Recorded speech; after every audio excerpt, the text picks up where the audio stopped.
Los grandes pensadores y Dios.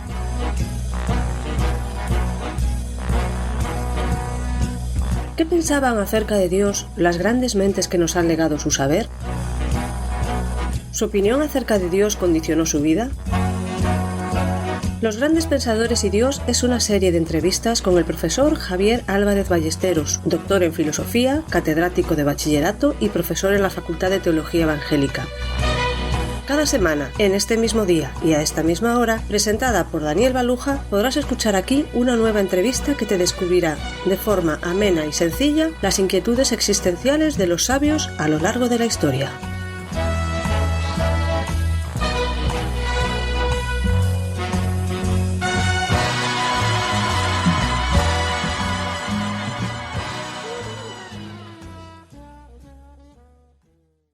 Bienvenido, Javier. Pues muchas gracias. Hoy tenemos delante un personaje que la verdad a mí me da así un poco de aquel despacharlo en un programa. Dice la Wikipedia, el científico más grande de todos los tiempos y su obra, la culminación de la revolución científica. Vamos a hablar de Isaac Newton. Tú pones en la introducción un nuevo Aristóteles que recogió y perfeccionó las aportaciones científicas de sus predecesores, por cierto, entre ellos Galileo. ¿Cómo era el tiempo de Newton a caballo entre el siglo XVII y el XVIII? Bueno, pues Newton está viviendo en una época bastante distinta de la que citabas como uno de sus predecesores, como la época de Galileo. Pensemos que Galileo vive en la época del Renacimiento, en la Italia de los Medici, y Newton va a vivir en la Inglaterra del siglo XVII, del siglo XVIII. Y en concreto, en la Inglaterra del siglo XVII estuvo muy marcada por las revoluciones, una serie de revoluciones que transformaron la forma de entender la sociedad, la forma de entender la monarquía.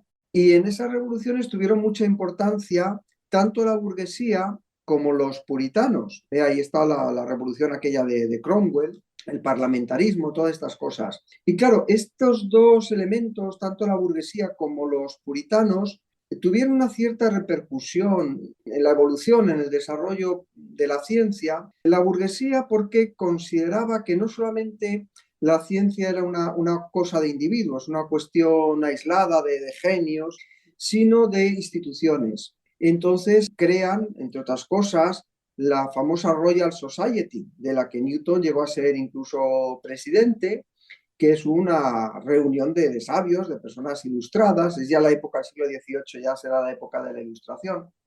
Y luego los puritanos, por otro lado, que estos puritanos de los que hemos hablado en alguna ocasión, estaban por un lado en contra de católicos y por otro lado en contra de los anglicanos, pues porque tanto unos como otros tenían toda una parafernalia jerárquica religiosa.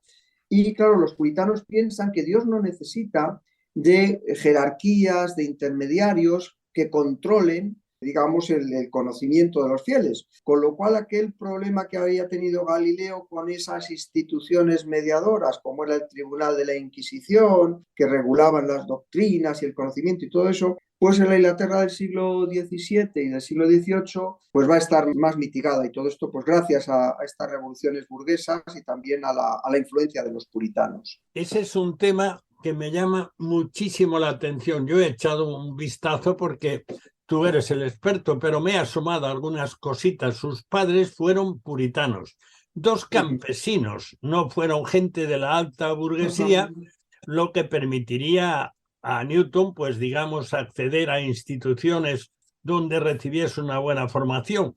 Y otra cosa muy curiosa, y estamos hablando de sus inicios, en la escuela primaria estudió latín, algo de griego, aparte de geometría y aritmética. Era el programa habitual. Estamos hablando de lo básico de los básicos, no de los que tenían pasta para darse un gran estudio. Y dice más adelante, en esa biografía, en esa época una materia importante era el estudio de la Biblia y se leía en lenguas clásicas, apoyando el programa clásico de estudios y ampliando la fe protestante. Esto a mí me hace pensar algo muy importante, y es que la cultura empujada, animada, desarrollada por el ambiente protestante fue importantísimo en la época de Newton. Pues fíjate, a mí de lo que estás comentando, lo que me da es envidia. Envidia de que los jovencitos de aquella época estudiasen la Biblia y que la estudiasen además en las lenguas clásicas, que esto es algo que hemos perdido y yo no sé si podremos recuperarlo algún día, pero fíjate qué formación más curiosa recibe Newton, que por cierto, pues va a tener una infancia bastante difícil, bastante dura. Luego su carácter también yo creo que estuvo marcado por estas experiencias.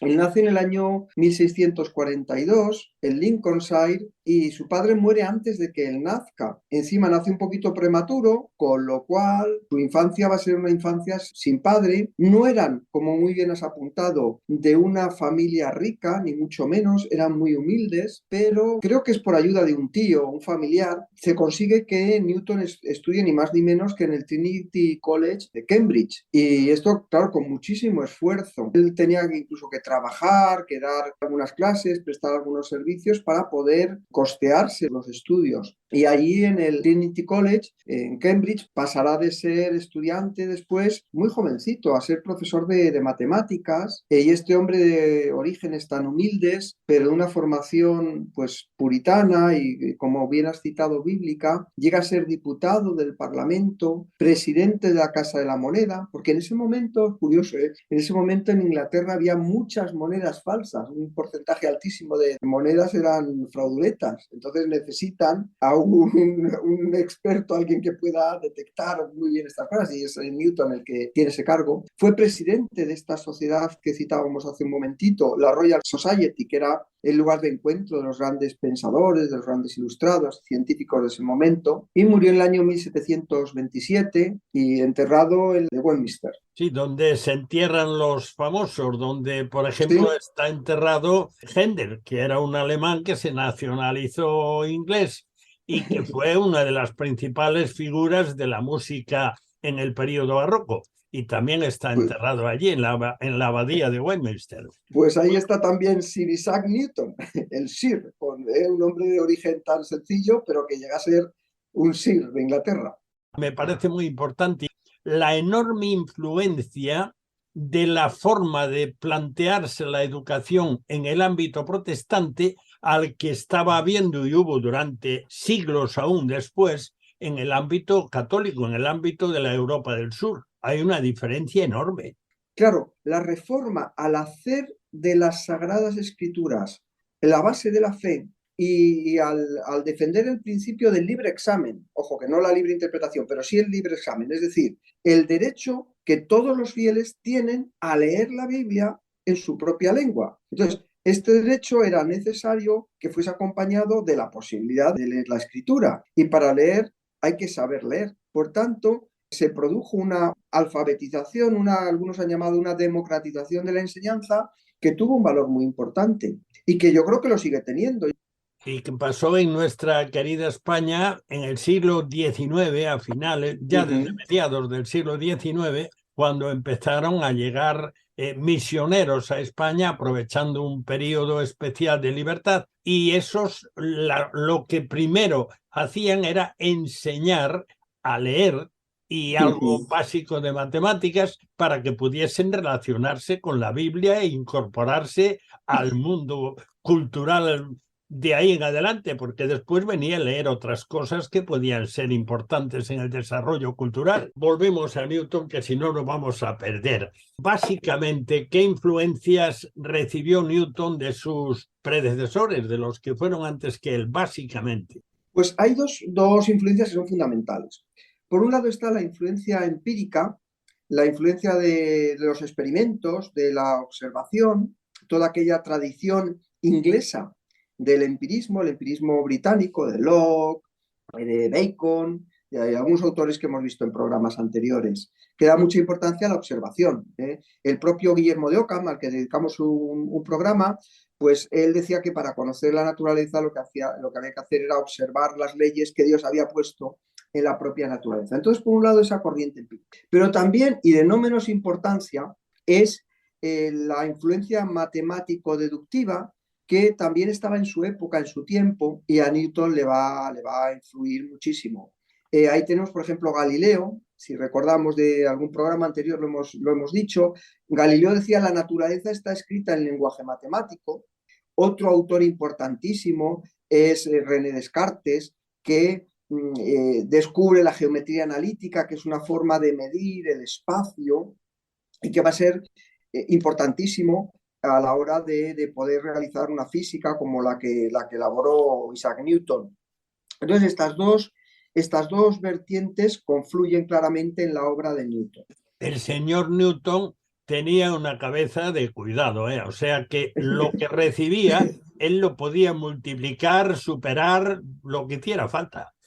Efectivamente, lo sintetiza, por eso esto que te comentaba de que es como un nuevo Aristóteles, porque es capaz de examinarlo todo y retener lo bueno, y no solamente retenerlo, sino de expandirlo, desarrollarlo, incluso darle sus toquecitos de genialidad que sin duda tuvo prácticamente en todos los campos donde él estuvo trabajando. Bueno, entonces vamos a las grandes, bueno, tan grandes que la calificación acerca de ellas es espectacular, porque hay alguien que dice algo que me llamó muchísimo la atención en cuanto a las aportaciones de Newton, y es que Newton estuvo en el momento oportuno en el cual aportó todas esas cosas, es decir, fue su momento para hacerlo y lo hizo. Fue afortunado, fue el genio más grande que ha existido, dijo alguien, y también el más afortunado. Esto dijo Lagrange, dado que solo se puede encontrar una vez el sistema que rija el mundo. Así que también vivió en un momento especial y lo aprovechó buenísimamente. ¿Qué aportaciones hizo Newton, por ejemplo, a las matemáticas? Bueno, pues fíjate, comentando esto que tú dices de Lagrange, y perdóname que no aborde la pregunta directamente, luego voy a por las matemáticas, ¿no? Pero es que es muy, muy bonito, ¿no? Lo que se ha escrito acerca de Isaac Newton, que fue eso, el mayor científico, el genio, ¿no? Hay incluso un poema que dice que el universo estaba a oscuras y llegó Newton y se hizo la luz. O sea, esto es tremendo, ¿no? Pero fíjate, Newton en cierta ocasión dice: no sé lo que la humanidad pensará acerca de mí mismo, pero ante mis propios ojos soy como un niño que está jugando a la orilla del mar mientras que el océano infinito permanece inabarcable delante de él. Algo así es lo que dijo, estoy citando de memoria, y es impresionante. Esto es un científico. Es alguien que es muy consciente de su tremenda ignorancia y de todo lo que está por descubrir. Cuanto más descubres, y este hombre descubrió muchas cosas, más te das cuenta de lo que tu ignorancia tiene que seguir avanzando para poder salir de esa situación en la que se encuentra el entendimiento humano. Bueno, pues en las matemáticas, uno de estas luces, de estos elementos que descubrió Newton, siendo profesor de Cambridge, fue el cálculo diferencial e integral, que es una herramienta matemática junto con la geometría analítica de Descartes, sin los cuales las matemáticas y la física y la química y todo el conocimiento científico actual son incomprensibles, serían inviables. Ahí tuvo una polémica muy agria con un filósofo alemán, también cristiano, que se llamaba Leibniz, porque los dos pugnaban a ver quién había descubierto antes esta herramienta de cálculo matemático. Y Newton, que tenía poco tiempo y poco talante para las discusiones, pues le encargó a un amigo suyo que polemizara con Leibniz. Y si alguien está interesado, pues puede buscar por ahí esa polémica que se llama Leibniz-Clark. Pero en realidad ese Clark es el representante de Newton para ver quién fue el pionero en este descubrimiento. Pero fíjate, uno anglicano y el otro protestante también. Bueno, y además de las matemáticas, que fueron, como tú dices, una herramienta fundamental a partir de ahí, hay también otro ámbito científico donde Newton aportó algo básico también, en la óptica. Sí, ahí tenemos una de las obras más importantes de Newton, que se llama Óptica o Tratado de las Reflexiones, Refracciones, Inflexiones y Colores de la Luz. O sea, un título larguito, pero su importancia es grande. Y bueno, pues las aportaciones fueron principalmente el descubrimiento de la composición de la luz. O sea, cómo la luz se descompone en colores. Todos hemos visto, creo que conocemos el famoso prisma que se llama prisma de Newton, en el que un rayo de luz incide por un agujerito, un rayo de luz blanca, y luego se descompone en un haz, en un espectro de distintos colores. Y la composición de la luz le llevó a Newton a plantear algo que ha sido muy interesante y muy polémico en la historia de la ciencia, que fue la naturaleza de la luz. Y Newton defendía una teoría que es la teoría corpuscular de la luz. La resumo muy brevemente. O sea, lo que dice la teoría corpuscular de la luz es que la luz es un flujo de partículas muy, muy pequeñitas que tienen una masa insignificante o prácticamente sin masa, que se mueven en línea recta con mucha rapidez. Entonces, gracias a los corpúsculos que componen la luz, estos son capaces de atravesar los cuerpos transparentes, lo que nos permite que nosotros pues, podamos ver a través de una ventana porque entra la luz, pero en los cuerpos opacos, como son partículas materiales, partículas físicas, los corpúsculos de luz rebotan. Entonces, esta teoría corpuscular de la luz tendrá mucha importancia y se enfrentará luego con otra teoría de la luz, que es la teoría ondulatoria, y que, bueno, pues eso nos llevaría muy lejos. Pero ya la aportación de Newton es hablar de algo tan bonito, tan misterioso y tan maravilloso como es ¿qué es la luz? ¿De qué está hecha la luz? Y ahí tenemos una primera teoría que yo creo que es muy interesante y los físicos pues, podrían desarrollarla y sacarle muchísimas más matices de lo que yo puedo comentar ahora. ¿Y en la física?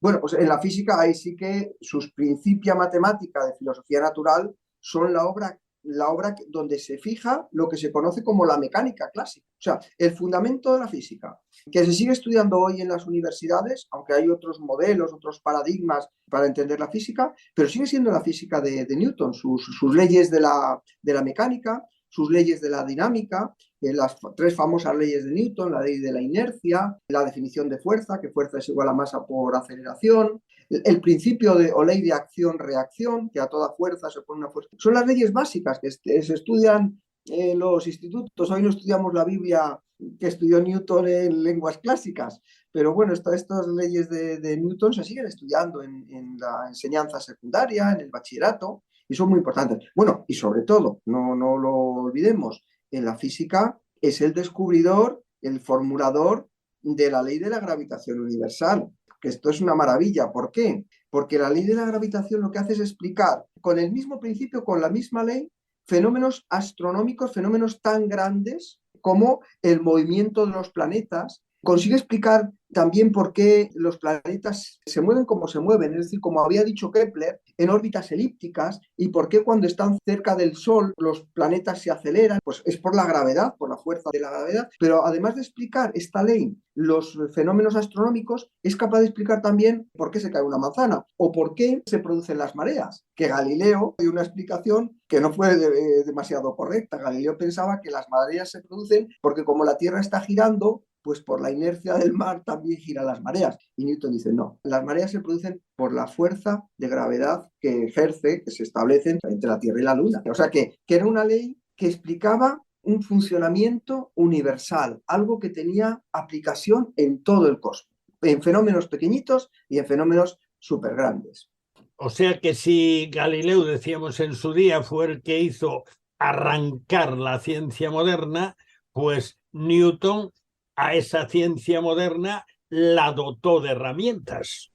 Sí, la sistematizó. O sea, hizo estos principios de matemáticas, son un tratado, como dice el nombre, matemático, organizado, sistemático, de toda la física. De hecho, hemos citado el principio de inercia. El principio de inercia ya lo conocía Galileo, ya lo menciona. Pero Newton, ¿qué hace? Newton coge las aportaciones de los demás y las sistematiza, las ordena, pero añade también sus aportaciones, como esta ley de la gravitación universal, que los cuerpos se atraen directamente proporcional, en una forma que es directamente proporcional a sus masas e inversamente proporcional a las distancias.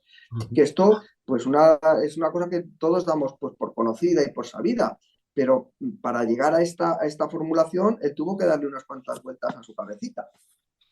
¿Qué era la filosofía para Newton?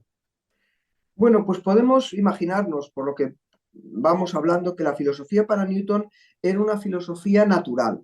Es decir, su gran interés fue conocer el funcionamiento de la naturaleza. Él en la naturaleza veía el objeto de estudio, de análisis, de atención del ser humano. En la naturaleza y, por supuesto, sobre todo en los últimos años de su vida, en el creador de esa naturaleza. Entonces, lo que él hace es una filosofía natural donde lo importante no son las hipótesis metafísicas, filosóficas, abstractas, sino que lo importante es que sea una filosofía experimental.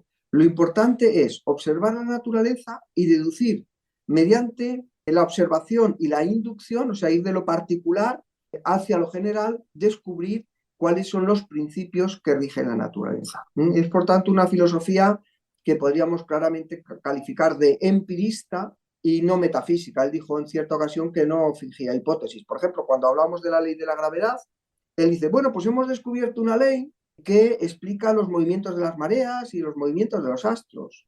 Ahora, ¿por qué esta ley es así y no de otra manera? Pues nos viene a decir, más o menos, Newton dice, pues no lo sé, y no finjo hipótesis. Es decir, no me aventuro a decir nada hasta que yo no haga un experimento, hasta que yo no observe en la naturaleza un principio que me dé razón de esa realidad que estoy observando. ¿Qué era o cómo se plantea Dios en la obra de Newton? Porque nos dicen que Newton dedicó mucho más tiempo al estudio de Dios, a la teología, que al estudio de la ciencia. Y fíjate la que armó en la ciencia, que era Dios en la obra de Newton. Esto es curiosísimo, porque fíjate, él hace a veces descubrimientos geniales y los guarda, los mete ahí en un baúl y luego resulta que viene otro amigo suyo, un profesor, y dice, pero esto que tienes aquí, esto es importantísimo. Y dice, bueno, pues esto nada, esto es la ley de la gravitación universal o esto es no sé qué. No le da importancia. ¿Por qué? Pues porque comparado con la profundidad de lo que a él realmente le interesaba, que era el creador de esas leyes de la naturaleza, pues lo otro era nada más que es estarse distrayendo a la orilla del mar mientras el océano infinito estaba delante de él. Pues mira, permítame para contestar esta pregunta que cite al propio Newton. Voy a leer unas palabras que él mismo escribió. Dice, después de considerar todas estas cosas, me parece probable que Dios al principio formara la materia de partículas sólidas, másicas, duras, impenetrables, móviles, de tales tamaños y figuras y con tales otras propiedades, y en tal proporción al espacio como las más conducentes para el fin que las formó. O sea, que Dios hizo el universo como consideró que iba a ser mejor, que iba a funcionar mejor. Y que estas partículas primitivas, al ser sólidas, son incomparablemente más duras que cualesquiera cuerpos porosos compuestos de ella, incluso muy duras, como para no romperse. O sea, lo que está defendiendo es una teoría atomista del universo. Al no ser ninguna fuerza ordinaria capaz de dividir lo que Dios mismo unió en la primera creación, también me parece que estas partículas no solo poseen una vis inercial, o sea, las partículas Dios las crea con una fuerza capaz de moverse, esa fuerza inercial que hace que las leyes del movimiento estén operando en toda la creación. Acompañada de leyes pasivas, o sea, no solamente poseen esta inercia, acompañada de leyes pasivas del movimiento que derivan naturalmente de la fuerza, sino que están movidas por ciertos principios activos tales como la gravedad, que son los que causan todos estos fenómenos. Conclusión, aquí nos está resumiendo un poco pues, su visión del universo.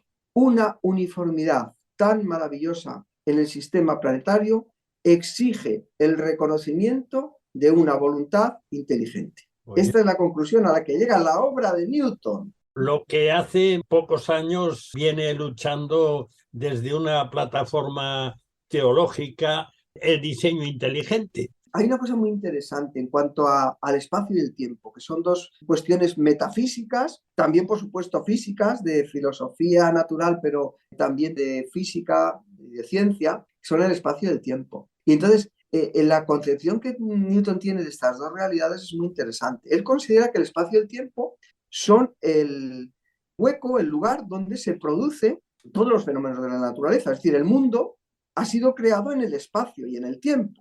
Entonces, lo que dice Newton, que es interesantísimo a mi modo de ver, es que Dios está presente en las cosas a través del espacio y del tiempo. O sea, el espacio y el tiempo, que es donde está el universo, son como los sensorios de Dios, los órganos de los sentidos de Dios. O sea, Dios capta las cosas. ¿Por qué Dios lo sabe todo? Porque Dios lo está percibiendo todo, porque el espacio es, digamos, el tacto con el que Dios toca todas las cosas. A mí me parece muy, muy interesante, ¿eh? Y cito directamente a él para que veas que no es una invención mía, una interpretación. Dice, no se sigue de los fenómenos que hay un ser incorpóreo, viviente, inteligente, omnipresente, que ve íntimamente las cosas mismas en el espacio infinito, como si fuera en su sensorio, percibiéndolas plenamente y comprendiéndolas totalmente por su presencia inmediata en él. Entonces Dios capta las cosas porque todas las cosas pasan en el espacio del tiempo. Entonces Dios las roza a través de estos órganos de los sentidos que tiene, que Newton interpreta que son el espacio del tiempo. A mí me parece una especulación filosófico, teológica, científica, de lo más interesante. Desde luego está claro que los grandes pensadores se perciben cuando empiezan a elaborar esas conclusiones de sus pensamientos y dices, oye, pues eso es razonable, claro que sí. Newton era, sin duda ninguna, era un creyente bíblico, porque la Biblia era el libro al que más tiempo dedicaba. Yo creo que en él se cumple de una manera especial aquello que en su día, y lo hemos citado varias veces, había dicho Galileo, los 2 libros de Dios. Él le dedicó atención a uno y al otro le dedicó más todavía. Ahora, Newton era un creyente. Algunos seguidores de Newton, basándose en su forma de pensar, defienden el ateísmo. ¿Esto cómo se entiende? ¿Cómo se puede partir de un creyente que a todas luces está hablando de su fe y de su seguridad en la existencia de Dios y bastantes más cosas? ¿Cómo se puede explicar los que a partir de ahí derivan al ateísmo? Bueno, pues porque históricamente lo que estamos viendo en la época en la que Newton vive es justamente esa separación entre la ciencia y la fe que se va a producir sobre todo en la Ilustración y que ya estaba un poquito apuntada en el Renacimiento, con el humanismo, en el Barroco con Descartes. Entonces, ¿qué es lo que ocurre? Que Newton lo que ha descubierto es un sistema absolutamente maravilloso, una sabiduría que se ha plasmado en la creación de un universo que funciona con leyes mecánicas que nosotros podemos entender, que podemos ver y que es una absoluta maravilla. Entonces, ¿qué es lo que pasa? Que esto les lleva a algunos a pensar, bueno, pues como el universo funciona tan bien, con leyes físicas, con leyes mecánicas, pues ya no es necesario postular a Dios, porque todo se puede explicar por esas leyes mecánicas. Por ejemplo, Descartes pensaba que todo el universo funcionaba de una forma mecánica en la que tenía que haber un contacto de unos objetos materiales con otros, y no creía en la acción de fuerzas a distancia. Entonces esto va a dar idea de un mecanicismo donde todo es muy rígido y donde no hay pues, posibilidad de intervención de seres sobrenaturales. Y a partir de ahí pues, se hace todo un sistema. El universo se mueve por leyes donde no hay libertad, el propio Descartes también lo decía, por un determinismo ciego. Y claro, esto a Newton le hubiera parecido una barbaridad. De hecho, Newton dice claro, que estas leyes de la naturaleza no pueden estar hechas por una naturaleza ciega y por una materia que no tiene inteligencia. Incluso Newton es consciente del sistema que él está propugnando, este sistema mecánico, y claro, Newton dice, bueno, pero es que en un sistema mecánico, curiosamente, imaginemos que el universo es como un reloj que funciona con engranajes.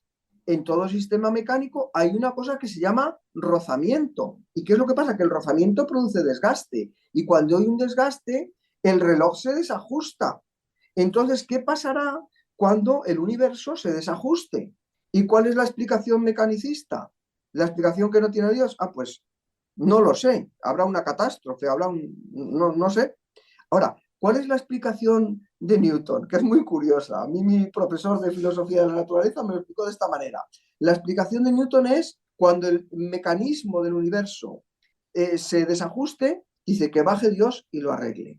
Es decir, que Newton creía ni más ni menos que la providencia divina era la que regulaba los desajustes del universo. O sea, que Dios no solamente era el Dios creador, sino que el Dios del que habla Newton es el Dios de la Biblia, que no solo es un Dios creador, sino que es también un Dios providente que cuida y que guarda a su creación. ¿Hay algún libro? ¿Recomiendas alguno? No podría citar uno en concreto. Bueno, pues hemos llegado al final. Javier, muchas gracias por ayudarnos a pensar. Gracias a ti. Los grandes pensadores y Dios se despide hasta la próxima semana, el mismo día y a la misma hora, cuando podrás escuchar aquí una nueva e interesante entrevista con Javier Álvarez Ballesteros, que nos acercará una vez más a las biografías íntimas de figuras destacadas de la historia.